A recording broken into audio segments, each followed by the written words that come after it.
on the bridge of the Cathar Confederacy patrol cruiser. Vigilant Claw. Captain Harak felt a tremor in the pit of his primary stomach. It was not the familiar shudder of the ship's fusion engines, nor the jarring rattle of weapons fire. It was a slick, oily wrongness that slid through the deck plates, a feeling akin to vertigo experienced while standing perfectly still. He gripped the command throne, his four-fingered hands tightening on the cool metal, his subdermal plates bristling beneath his uniform. Harak said, his voice a low growl that rumbled through the humid bridge air. Report. What was that tremor? His sensor technician, a young Cathar with scales still bright with the sheen of youth, swiveled in his chair, his secondary eyes blinking rapidly as he scanned his console. The technician reported, "No engine malfunction, Captain. No gravitational anomalies detected. All systems report nominal." Harak hissed, a sound of profound displeasure. Nominal was a lie. He could still feel it, a lingering vibration in his bones, as if the universe had hiccuped. Harak demanded, "Check the long-range arrays. Full spectrum. I want to know what we missed." The technician's claws clicked nervously across his console. He replied, "Arrays are clear, Captain.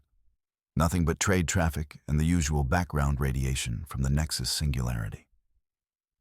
Wait. A new icon, a fleeting ghost of data, blinked on his screen and then vanished. The technician leaned closer, his snout nearly touching the holographic display. He stammered, I have a fleeting gravitic distortion. 2,000 kilometers off our port bow." It lasted less than a second. A micro-signature, consistent with a recurring sensor glitch we've been logging for months. Harak rose from his throne, his towering frame casting a long shadow across the bridge. He strode to the sensor station, his gaze fixed on the empty spot on the map where the ghost had been. He had heard the stories, dismissed them as spacer myths, tales of silent, invisible ships that moved without heat or radiation, phantoms that haunted the trade lanes, ghosts. Harak said, his voice barely a whisper, "It's here." Before the technician could ask what he meant, a klaxon blared through the bridge. The tactical officer roared, "Weapons lock! We have a weapons lock from an unknown vector." Harak stared out the main viewport into the star-dusted blackness, searching for an enemy he could not see, his blood running cold. The lock was a phantom too. No energy signature, no targeting laser, just the cold, mathematical certainty of his ship's defensive systems screaming that they were in the crosshairs of an unseen predator.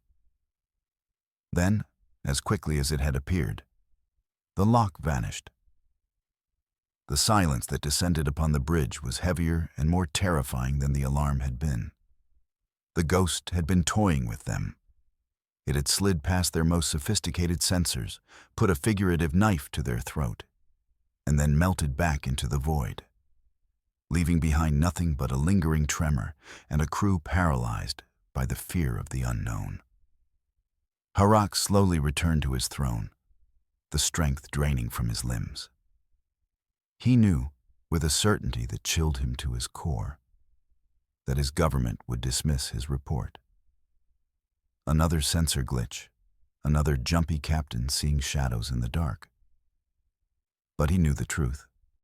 Humanity's iron Leviathan was out there, and it commanded the stars not with fire, but with silence. The hum was a lie. On the command deck of the human starship Leviathan, the only perceivable vibration came from the ship's own life support, a gentle rhythmic thrum that resonated deep in the bones of its crew.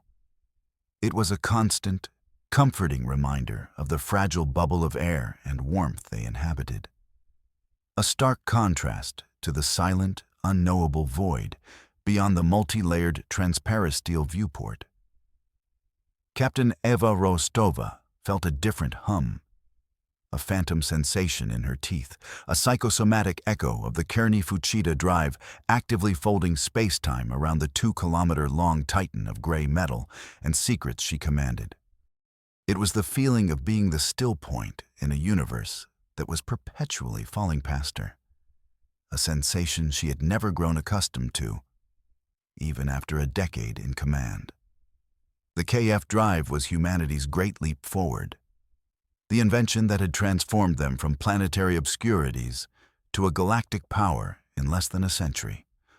It wasn't a weapon in the conventional sense, but its strategic implication was more potent than any warhead.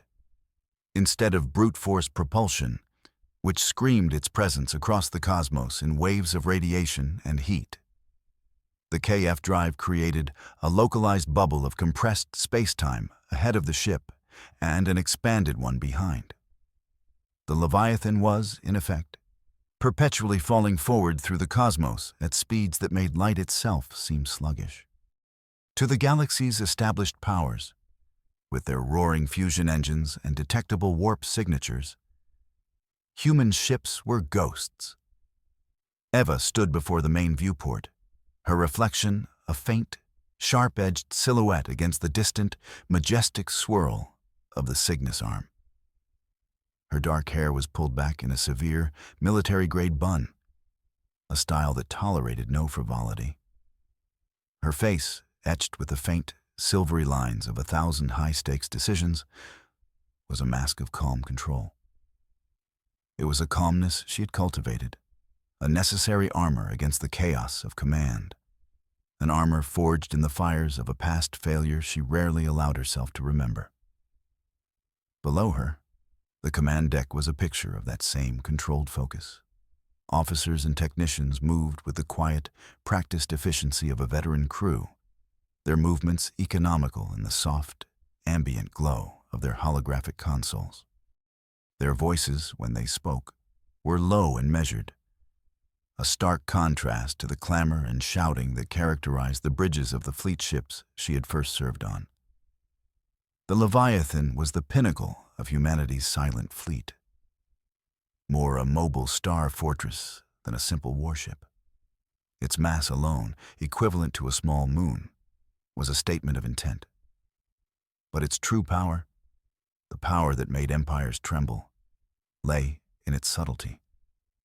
It was a dagger that could appear at your throat without you ever knowing it had been unsheathed.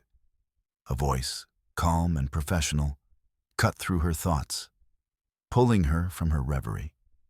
It was Lieutenant Jax Ramirez, her tactical officer, his station a semicircle of shimmering blood-red tactical displays to her left. Jax was young, almost unnervingly so, but his mind saw the universe in a way few others could. To him, conflict was not chaos, but a series of interlocking shapes and predictable trajectories, a grand, cosmic ballet of vectors and probabilities. It was a gift that had seen him promoted faster than any officer in the fleet's history.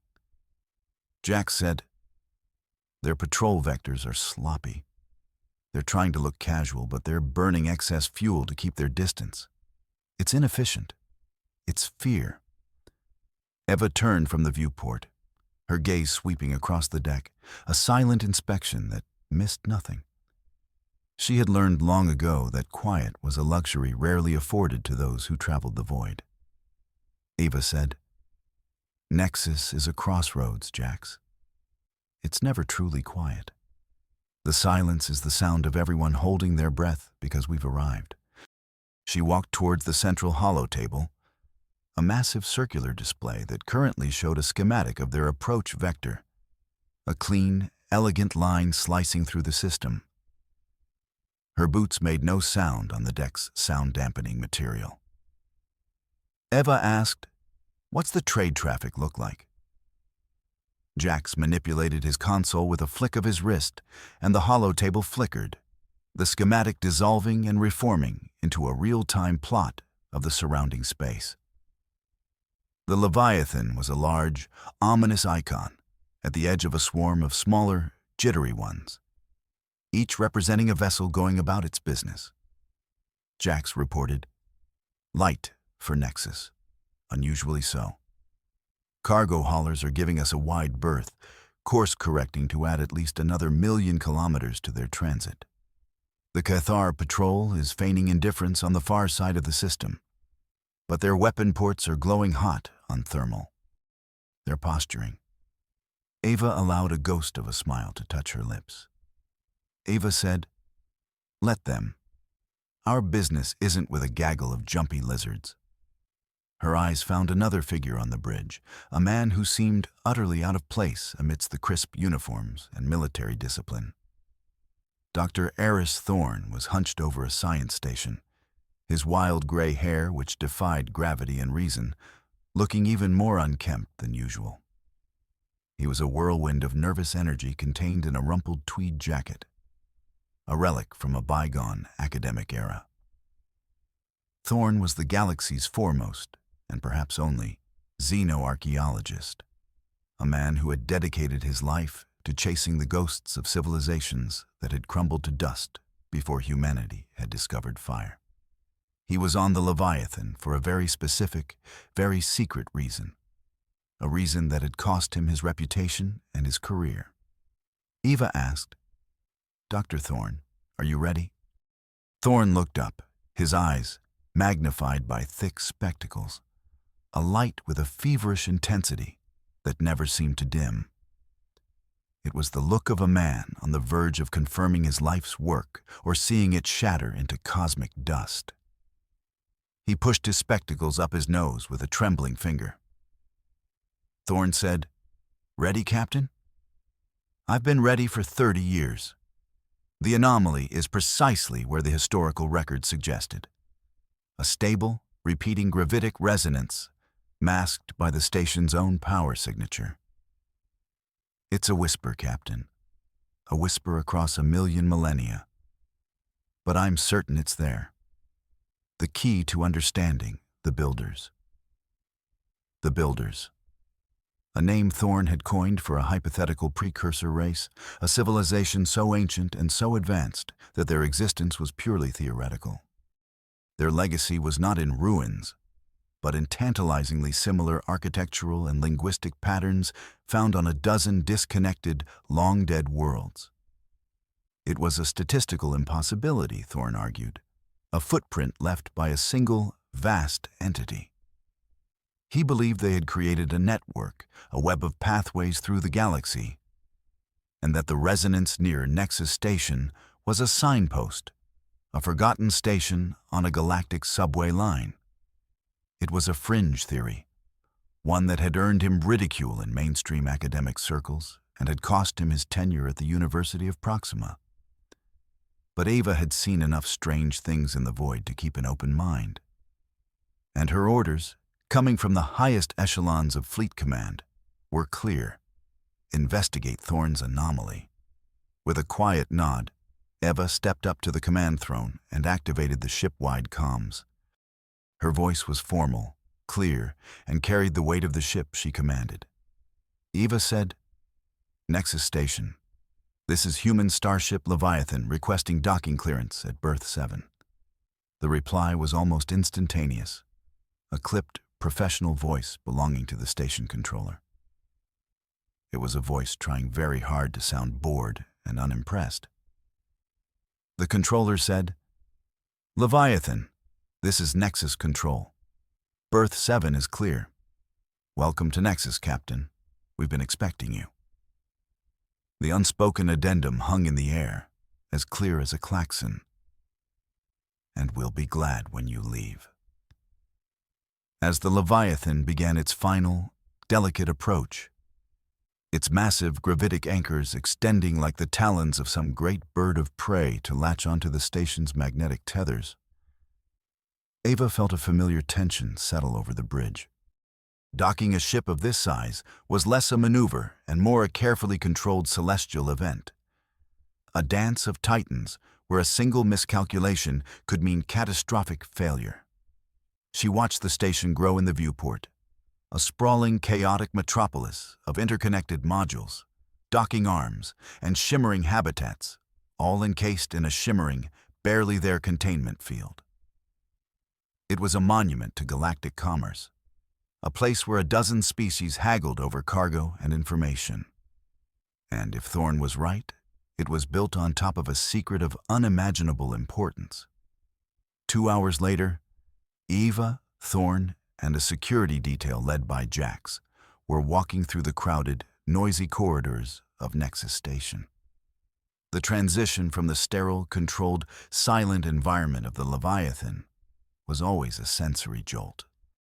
The air was a thick, cloying soup of smells, spiced alien foods from 1,000 different worlds, the sharp tang of ozone from sparking conduits overhead, and the unidentifiable, faintly sweet musk of 100 different species breathing the same recycled air.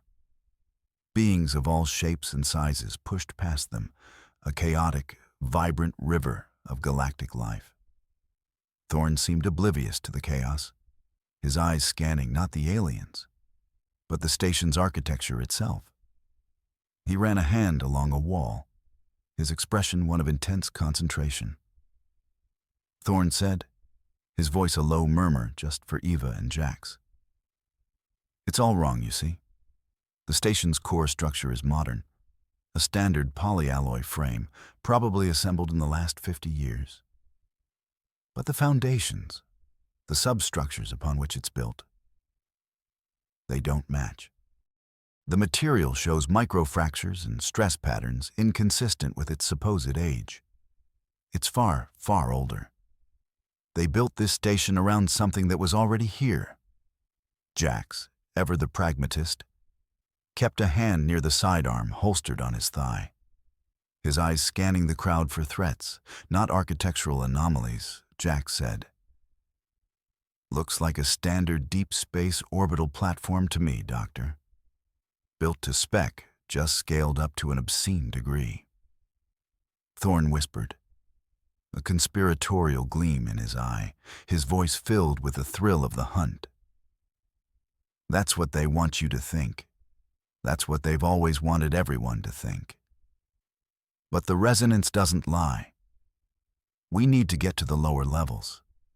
Maintenance Deck Gamma, near the primary power conduits. That's where the signal is strongest. They're using the reactor's energy signature to hide it in plain sight.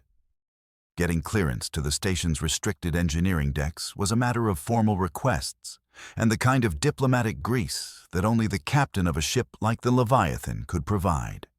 Within the hour, they were descending in a rattling, industrial-sized lift, leaving the station's commercial hubbub behind for the stark, utilitarian world of its inner workings. The air grew hotter, thick with the smell of ionized particles and heavy lubricants. Maintenance Deck Gamma was a cavernous space, a cathedral of industry. A web of grated catwalks was suspended over a dizzying, seemingly bottomless drop. In the center of the chamber pulsed the station's heart, a massive contained fusion reactor, its energy channeled through a forest of colossal, humming conduits that snaked up into the station's superstructure. The hum here was real, a deep, powerful physical thrum that vibrated through the metal floor and up into their chests. Thorne pulled out a handheld scanner, a device of his own design, cobbled together from a dozen different pieces of tech. Its screen flickered to life, displaying a complex, chaotic wave pattern. Thorne said, "There. It's faint, almost completely drowned out by the reactor's electromagnetic field, but it's there. A repeating, structured signal. It's not natural. It's a language." He began walking along a catwalk, his scanner held out like a divining rod, his eyes glued to the screen. Thorne continued, "This way. It seems to be emanating from behind this wall." He stopped before a section of the corridor wall that looked identical to every other. It was a seamless plate of dull gray polyalloy, stained with grease and time. Jax ran a gloved hand over it, his armored knuckles rapping against the surface. It was solid. Jax said, "It's just a wall, Doctor, a very thick one. Thorne insisted, his voice trembling with anticipation. No, it's a facade, a disguise. My scanner is detecting a resonant frequency. Many ancient cultures used sonic keys. If I can match the frequency... He tapped a sequence on his scanner, and a low-frequency, almost subsonic pulse emitted from the device. For a moment, nothing happened. He adjusted the frequency, his brow furrowed in concentration. Another pulse. Nothing. He tried again and again, the low hums washing over them with no effect. Jax shifted his weight, a flicker of impatience in his eyes. Just as Eva was about to suggest they move on, Thorne let out a triumphant gasp. He had found it. With a soft, almost inaudible hiss of displaced air, a hairline seam of pure light appeared on the wall, tracing the outline of a large, perfectly circular door. The door slid sideways, with a silence that was unnerving in the loud, humming chamber, revealing a dark, dust-choked space beyond. The air that wafted out was ancient, cold, and utterly still. Eva drew her sidearm, her movements fluid and practiced, the weapon feeling like an extension of her own arm. Eva said, "Jax, lights." Jax activated the powerful lamp on his rifle, and a bright white beam cut through the millennia of darkness. The room was circular, and its walls were not the sterile gray of the station. They were made of a dark, iridescent material that seemed to drink the light, and they were covered in impossibly intricate geometric carvings that seemed to shift and writhe at the edge of their vision. In the center of the room, a single, elegant column of the same dark material rose from the floor to the ceiling, pulsing with a faint, internal light that matched the steady, rhythmic beat of the resonance on Thorne's scanner. Thorne breathed, stepping into the room as if entering a holy sanctum, his earlier excitement replaced by a profound, soul-shaking sense of awe. Thorne whispered, "By the stars, this is it. This is builder technology." He ran a trembling hand over the central column, his fingers tracing the alien glyphs. The moment his skin made contact, the symbols on the walls and the column itself flared with a brilliant, silent, blue light. The air crackled with static energy, and the low hum intensified, becoming a clear, resonant, musical tone. A wave of information, not data, but pure comprehension, washed over them. On the holodisplay projected from Jax's wrist-mounted device, a three-dimensional map of the galaxy bloomed into existence, suspended in the air in the center of the room. It was a map unlike any Eva had ever seen. It showed not just stars and nebulae, but a complex, shimmering network of lines, glowing pathways that connected distant systems like a vast cosmic web, a circulatory system for the galaxy itself. Eva realized, her voice a whisper of disbelief. It's not just a map. It's a transport network, a galactic subway system. Thorne was tracing the glowing lines with his finger, his face a mask of ecstatic, tearful discovery. He was laughing and crying at the same time. Thorne said, "Faster than light travel that leaves no signature, requires no massive energy expenditure. A network of stable, traversable wormholes. This is how they did it. This is how they built an empire that spanned the galaxy without anyone ever knowing they existed." But as the map fully resolved, a new, unexpected detail emerged. The activation of the central column had sent a pulse of energy through the network, a signal that was now echoing back from other nodes. One of those echoes was different. It was a scream. Jax, ever the soldier, was focused on the tactical implications. He pointed to a bright, pulsing node on the map. Jax said, "That's Nexus Station. It's a major intersection, a hub, and look." He zoomed in on another, smaller node located several sectors away along one of the glowing pathways. A red, angry light was flashing around it, a beacon of distress. Jax continued. There's another active node here. Designation, Haven 7. It's broadcasting a distress signal, a massive one. Before anyone could process the information, an urgent voice crackled in Eva's earpiece, bypassing all protocols. It was the Leviathan's communication officer, his voice tight with alarm. The officer said, "Captain, we're receiving a priority 1 distress call. It's from a trade outpost, Haven 7. They're under attack. Shields are failing. They're being boarded." Eva's blood ran cold. It wasn't a coincidence. It couldn't be. The activation of the map, the pulse of energy, the immediate attack on another node. One event had caused the other. They had, in their moment of discovery, rung a dinner bell for wolves. She looked from the glowing map to Jax, her mind racing. Eva asked, "Who's attacking them?" Jax's fingers flew across his wrist device, cross-referencing the distress call's data with the map's energy readings. His face went grim. Jax reported, "Multiple vessels, Captain. Their energy signatures are strange. They're heavily distorted, chaotic. But they bear the hallmarks of a Kearney Fushida drive, a crude, unstable, jury-rigged version of our own technology." Thorn looked up from the map, his awe replaced by a dawning, sickening horror. Thorn said, "Someone else knows about the network. Someone who understands the technology, or at least a twisted version of it." Eva said, the name tasting like ash in her mouth, "The Syndicate." The Syndicate was a shadowy organization of pirates, mercenaries, and rogue states, a ghost story whispered in the darker corners of the galaxy. They were known for their ruthlessness and their uncanny ability to acquire and corrupt advanced technology. Eva continued, the pieces clicking into place with horrifying speed. They're not just raiding a trade outpost, they're seizing a node in the network. Our activation of this map must have sent a power surge through the system, one they were able to detect. We led them right to it. Her mind raced, connecting the dots.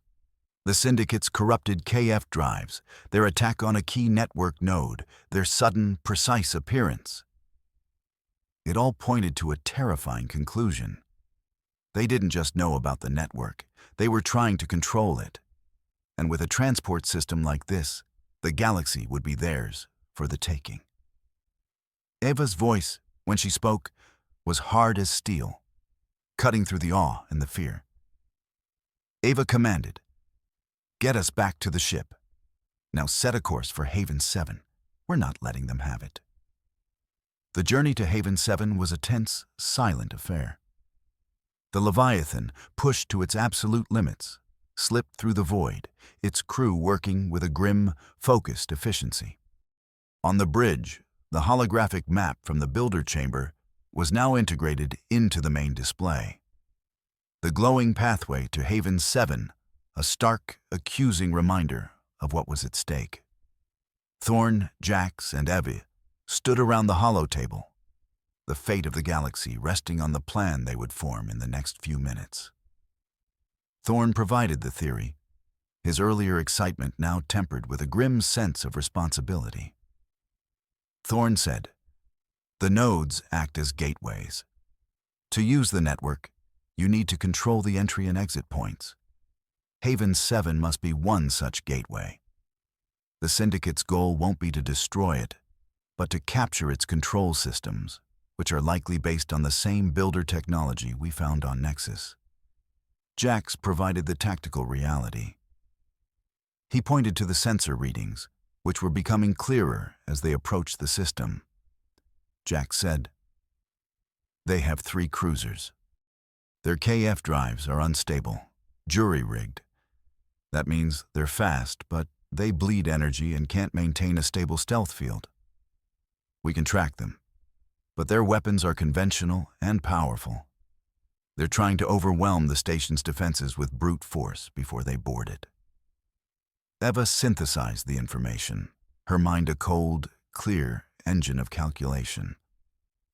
This was the crucible of command, the place where she earned her rank. Eva said, "They won't be expecting us. Our version of the KF drive is pure. Our stealth is perfect. We can get in close without them ever knowing we're there. But the moment we engage, we reveal our position and the existence of this ship." She looked at Jax, her eyes locking with his. Eva continued, "I want a full tactical analysis. We need to disable their ships, not destroy them. We need prisoners. We need to know how they learned about the network, how they corrupted our drive technology. This is an intelligence operation first, a battle second," Jax said, a flicker of doubt in his eyes. "That's a tall order, Captain. A disabling shot is a much harder trick to pull than a kill shot, especially when they're maneuvering erratically. Their unstable drives could cause them to jump at any second." Eva replied, her tone leaving no room for argument, her faith in her crew absolute. "I have faith in your abilities, Lieutenant. Make it happen." Eva then turned to Thorne. Eva asked, "Dr. Thorne, what can you tell me about the station's defenses? Is there any way the builder technology could be used to help?"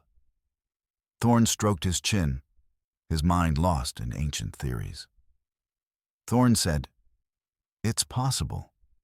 If the station is a true node, it might have defensive capabilities, a way to protect itself.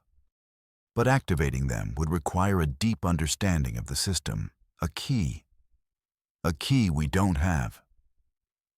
Eva said, her decision made, "Then we do it the hard way. Jax, prepare to launch the drones. I want their communication and sensor arrays targeted first. Blind them. Then we go for their drive systems. Cut them off at the knees." As the Leviathan slipped into the Haven 7 system, the scene that greeted them was one of controlled chaos.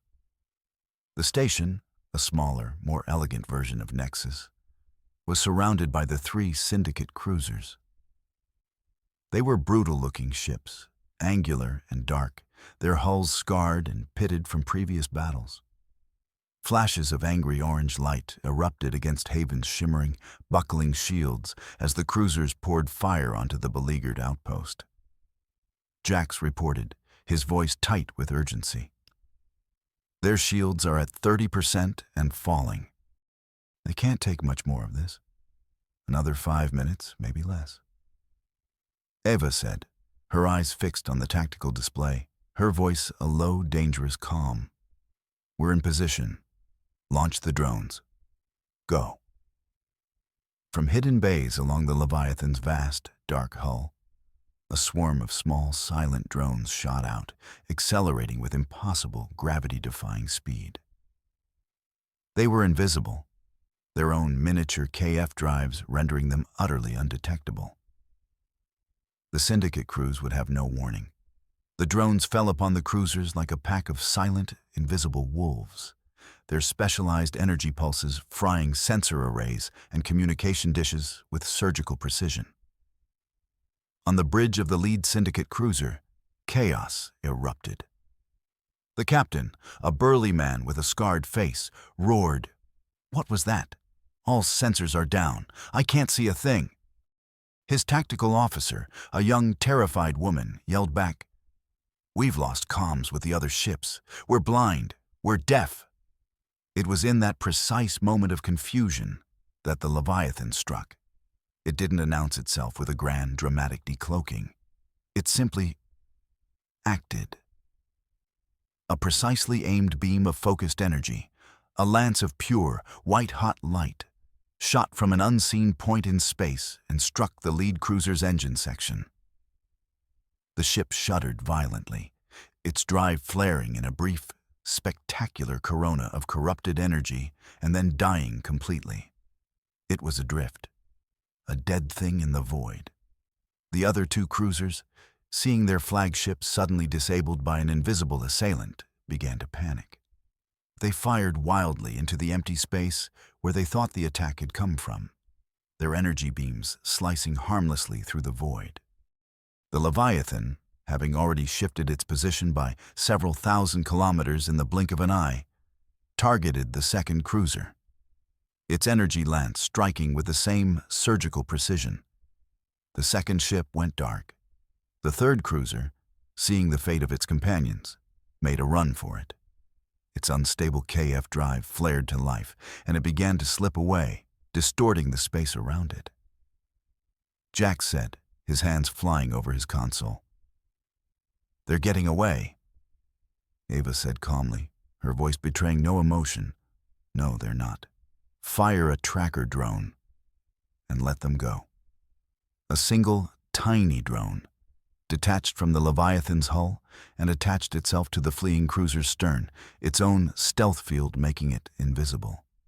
The cruiser vanished into the distorted space-time of its escape vector, taking its silent, unseen passenger with it. With the immediate threat neutralized, Ava opened a channel to the station. Ava said, "Haven 7, this is Captain Rostova of the HSS Leviathan. The threat has been neutralized. Please report your status." A shaky, profoundly grateful voice came back. The voice said, "Leviathan, we don't know how to thank you. Our shields were about to collapse. We have some structural damage, but the core is stable. You saved us, Captain." Eva said, "We're sending over engineering and medical teams. And we're coming aboard. We need to talk." The boarding party found Haven 7 in a state of organized chaos. Its inhabitants, a mix of humans and various other galactic species, were already working to repair the damage. Their faces a mixture of lingering fear and overwhelming relief. Ava, Thorn, and Jax were escorted to the station's command center, where they met the station administrator, a tall, elegant woman with silver hair and tired eyes named Lynn. Lynn's composure was frayed, but her gratitude was immense. Lynn said, "We had no idea who they were. They just appeared and opened fire, demanding we surrender the station's core control. We didn't even know what they were talking about." Thorn stepped forward, his face grim. Thorn said, "The core they're referring to is not your reactor. It's a piece of builder technology, the control system for the network node this station is built around." Lynn looked at him, bewildered, her mind struggling to comprehend the scale of what he was saying. Lynn asked, "A network node? I don't understand." Thorn quickly, concisely explained his theory, his words painting a picture of a hidden galactic history that left the station administrator and her staff speechless. When he was finished, she simply shook her head in disbelief, her hand over her mouth. Lynn said, "All this time, we've been living on top of a miracle." Eva added grimly, her voice pulling them back to the present danger. "And a target. The Syndicate knows about it, and they will be back. The ship we allowed to escape is leading us to their base. But we need to secure this node, now." Their conversation was interrupted by an alarm, a piercing, insistent klaxon that echoed through the station. A technician at a console, his face pale, yelled, "Administrator, the reactor is fluctuating. The Syndicate's attack damaged the primary energy regulators. We're heading for a cascade failure." Eva's eyes met Jax's. A reactor breach would destroy the station, the node, and everything for 1,000,000 kilometers around. Eva snapped, "Get our engineers on this. Work with the station crew. Find a solution." But it was Thorn who saw the real problem, and the only possible, terrifying answer. He was looking at a schematic of the station, his eyes wide with a sudden, horrifying insight. Thorn said, "It's not just the reactor. The energy surge is destabilizing the builder node. The two systems are interconnected. If the reactor goes, the node will collapse, creating a subspace rupture that will be catastrophic." He pointed to the schematic, his finger tracing the energy conduits. Thorne continued. But the node has its own power source, its own regulatory system. It's designed to handle cosmic levels of energy. If we can divert the station's power through the builder technology, it might be able to absorb and stabilize the overload. Jax asked, his voice incredulous. You want to channel a failing fusion reactor into a piece of alien technology we barely understand? That's insane. Thorne insisted, his voice ringing with a desperate certainty. It's our only chance. The builders designed these nodes to handle immense energies. It's what they were built for. It's like using a dam to stop a flood. Eva weighed the options, the fate of the station and everyone in it resting on her decision. It was a desperate, insane gamble, a leap of faith into the unknown. But Thorne's logic, however terrifying, was sound, and they were out of conventional options. Eva said, her voice clear and unwavering, "Do it. Talk our engineers through it." Now what followed was the most intense hour of Eva's life. On the bridge of the Leviathan, her engineering crews worked frantically, remotely interfacing with Haven 7's ancient, jury-rigged systems. In the station's command center, Thorne guided them, his deep, theoretical understanding of builder technology providing the key. He directed them to specific conduits, specific energy frequencies, his voice a calm island in a sea of rising panic. Eva could only watch, her hands clenched into white-knuckled fists, as the station's power levels on the main display fluctuated wildly, threatening to breach at any second. Then, just as the warning indicators screamed into the solid red, something shifted. The violent, chaotic fluctuations smoothed out. The alarms fell silent. The station's power grid stabilized, its energy flowing in a smooth, steady, controlled stream. On the schematic, the builder node was glowing with a brilliant, healthy, golden light, having absorbed the reactor's excess energy and rerouted it safely into the vast, unseen network. A collective, shuddering sigh of relief went through the command center. Lynn slumped into her chair, her face pale but relieved. Jax let out a low, impressed whistle. Jax said, "The old man was right. He was actually right." Thorne, however, was staring at the node's energy readings, a look of pure, unadulterated wonder on his face. Thorne said, "It's more than just stable. It's awake. By channeling the energy through it, by saving it, we've fully activated it. It's broadcasting a new signal, a key.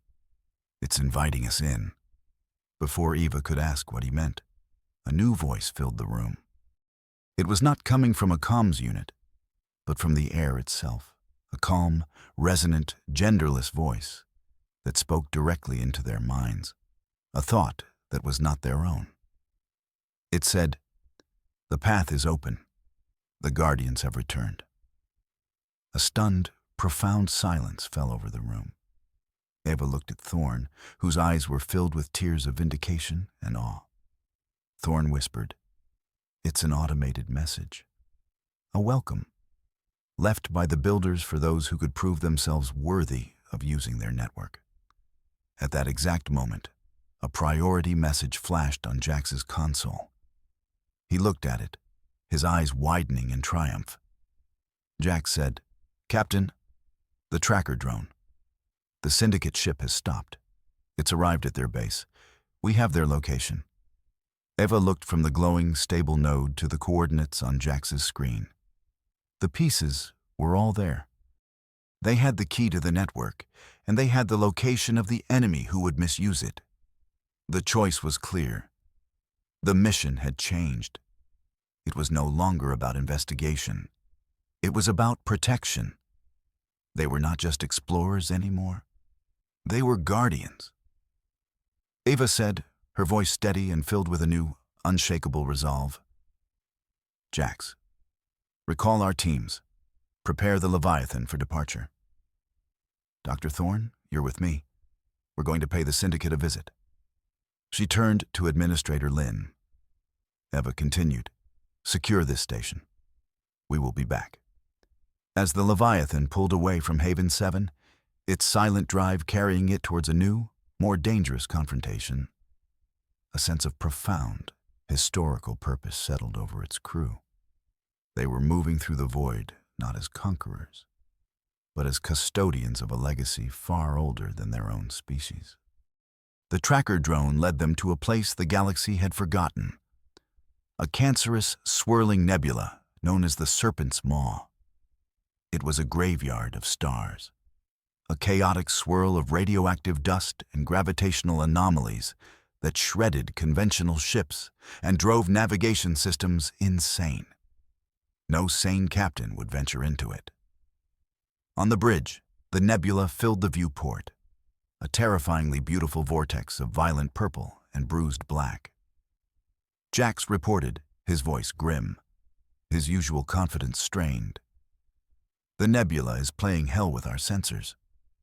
The tracker signal is getting washed out by the background radiation. But the last clear reading placed the syndicate base inside that asteroid cluster. He indicated a dense, chaotic field of rock and ice at the very heart of the nebula. Thorne studied the readings over Jax's shoulder, his brow furrowed in concentration. Thorne said, "This isn't a natural formation. The gravitational readings are too uniform, too structured. The syndicate didn't just hide in an asteroid field. They built one. It's a defensive screen designed to shred any ship that tries a conventional approach." Ava's eyes narrowed, her mind already working through the tactical puzzle. Ava said, "They're expecting an attack from the outside. They're not expecting one from within." She turned to Thorne, her voice low and intense.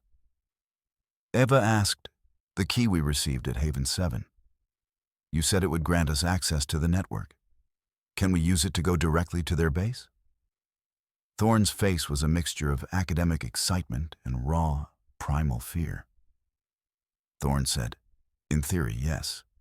The key should allow us to open a micro-wormhole, a path, as the builders called it, to any other active node. If the Syndicate has a builder artifact at their base, and they must, then it will count as a node. But it will be an unstable one. Their corrupted technology will have poisoned it. The transit will be turbulent, and the exit point will be unpredictable. We could materialize inside a wall or a star."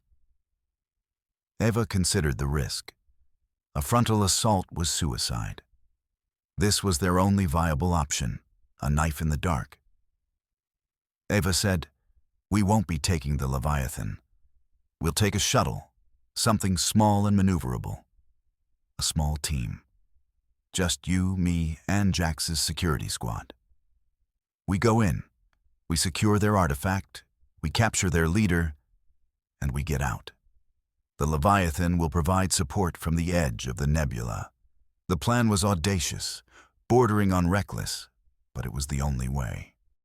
An hour later, a small, sleek shuttle, the Stingray, detached from the Leviathan's belly and slipped into the roiling chaos of the nebula. Inside, the mood was tense, the air thick with unspoken fears. Eva, Jax, and Thorne were strapped into their seats, along with a 4-person security team in full, matte black combat gear. Thorne was hunched over a console, his fingers flying as he input the complex, multi-layered energy signature of the Haven 7 key. Thorne said, his voice strained, "I'm initiating the sequence. The wormhole will only be stable for a few seconds. It's going to be a rough ride." "Hold on." The shuttle's interior flickered, and a shimmering vortex-like distortion, a tear in the fabric of reality, appeared in the space ahead of them. The ship plunged into it, and the universe dissolved into a nauseating, violent swirl of light and color. The shuttle bucked and groaned, alarms blaring as the small craft was battered by the unstable energies of the corrupted pathway. Then, as quickly as it began, it was over. They burst out into normal space, the shuttle's emergency stabilizers firing with a bone-jarring shudder to correct their violent tumble. They were inside a vast, cavernous space. The air was cold, thin, and tasted of ozone and hot metal. They had materialized inside a massive hangar bay carved from the heart of a single, colossal asteroid. All around them were syndicate ships, sleek black fighters, and rows upon rows of stolen cargo containers. And in the center of the hangar, on a raised platform, bathed in a sickly red light, was the source of the syndicate's power. It was a builder artifact, but unlike the elegant, serene column on Nexus, this one was twisted, corrupted, violated. It was a large, crystalline structure, but it was cracked and scarred, glowing with a sick, pulsating, angry red light. Thick, crude wires and conduits were fused directly to its surface, siphoning its energy like parasites on a dying animal. It looked like a living thing being tortured. Before they could react, figures in dark, functional armor swarmed into the hangar from all sides, their weapons raised. A voice boomed over a loudspeaker, a voice that was smooth, charismatic, and utterly, chillingly confident. The voice said, "Welcome, Captain Rostova. We've been expecting you." A man walked out onto a gantry overlooking the hangar. He was handsome, with a confident, easy smile, and eyes that burned with a fanatical, unwavering zeal. This was Kalen, the infamous, ghost-like leader of the syndicate. Eva stepped out of the shuttle, her sidearm held ready, her face a mask of cold fury. Eva said, "Kalen, it's over. Your stolen technology is no match for the real thing." Kalen laughed, a rich, melodious sound that echoed in the vast, cold hangar. It was not the laugh of a pirate, but of a prophet. Kalen said, "You see this as theft. I see it as liberation." The builders left behind the keys to the galaxy, and for centuries, the established powers, the corrupt and decaying empires, have let them rust. I intend to use them, to create a new order, one based on strength and vision, not on dusty treaties and stagnant, self-serving tradition. Jax and his team had taken up defensive positions around the shuttle, their rifles trained on Kalen's soldiers. Jax muttered into his comm, his voice a low growl. He's a true believer. Those are the most dangerous kind. Thorn was staring at the corrupted artifact, his face pale with a mixture of horror and pity, like a doctor looking at a mortally wounded patient. Thorn said, his voice shaking with rage, "What have you done to it? You're killing it. The feedback loop you've created, it's going to overload." As if on cue, the red light from the artifact pulsed violently, and a wave of raw, uncontrolled energy washed over the hangar. The lights flickered, and the very rock around them groaned in protest. Kalen's smile faltered for just a fraction of a second. Kalen said, "A minor instability. We will control it." Eva saw her chance, a flicker of weakness in his perfect confidence. Eva said, "You can't control it, because you don't understand it. The Builder's technology isn't a weapon to be wielded. It's a tool that requires harmony, balance. Your greed has poisoned it, and now it's poisoning you." A firefight erupted, the hangar suddenly filled with the searing, crisscrossing light of energy bolts. Jax and his team laid down a precise, disciplined field of fire, their superior training holding back the undisciplined tide of syndicate soldiers. Eva, using the chaos as cover, advanced towards the gantry where Kalen stood, her movements swift and economical. Thorn, meanwhile, ignored the battle raging around him. He ran towards the tortured artifact, his face set with a desperate, reckless resolve. Thorn yelled over the din of battle, I have to calm it down. I have to sever your crude connections." He reached the platform and, ignoring the waves of heat and energy washing over him, placed his hands on the artifact's crystalline surface, closing his eyes. He began to murmur, not words, but tones, attempting to create a destructive interference to cancel out the overload feedback loop Kalen had created. The artifact's violent red pulsing began to soften, to slow, shifting towards a warm, gentle orange. But the effort was immense.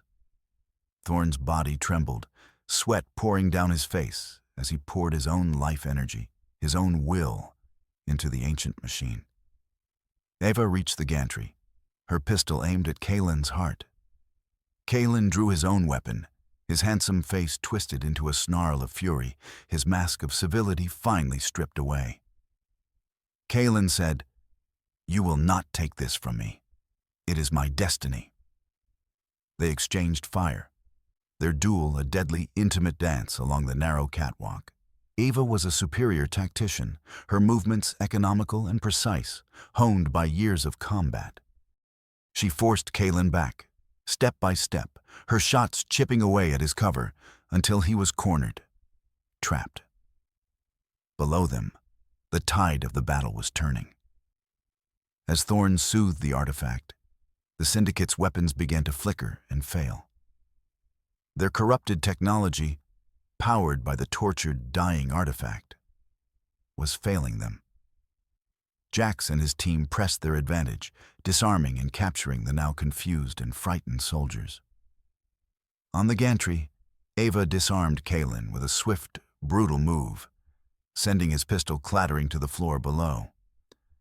She pressed her own weapon to his temple, the cold metal a final, undeniable statement. Ava said, "It's over." Kalen looked down at the pacified artifact, now glowing with a soft, gentle, healthy blue light. He saw his soldiers surrendering, his grand, revolutionary vision crumbling to dust around him. A look of profound, shattering disillusionment crossed his face. He had been so certain, so sure of his own righteousness. Kalen whispered, his voice a broken thing. "How?" Eva said, her voice not triumphant, but weary. "You tried to command it, but it can only be served." With the artifact stabilized and Kalen captured, the Syndicate's base was secured. The Leviathan moved in from the edge of the nebula, its crews beginning the long, arduous process of dismantling the pirate operation and securing the priceless builder technology.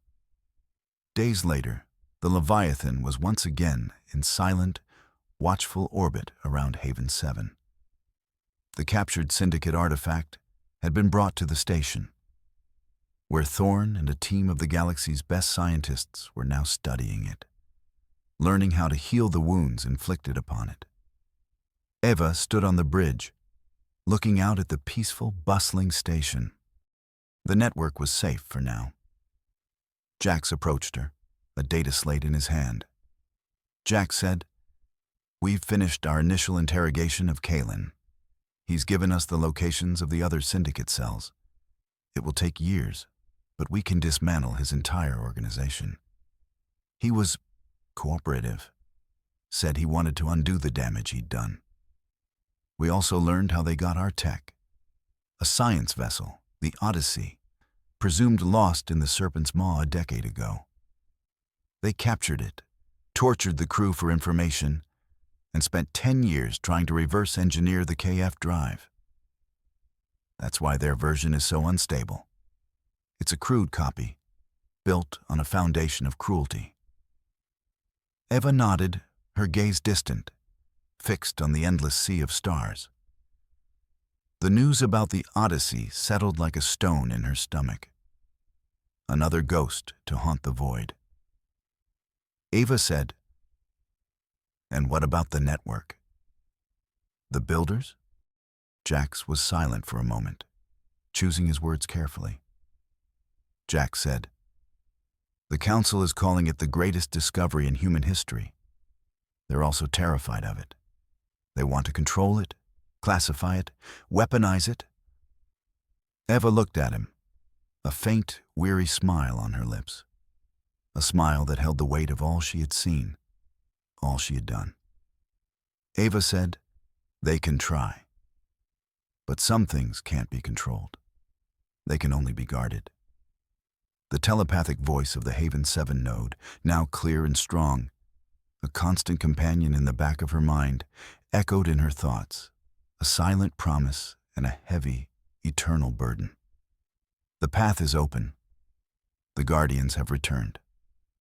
Humanity's silent, lonely voyage through the stars had come to an end. A new journey, as guardians of a legacy older than time itself, had just begun.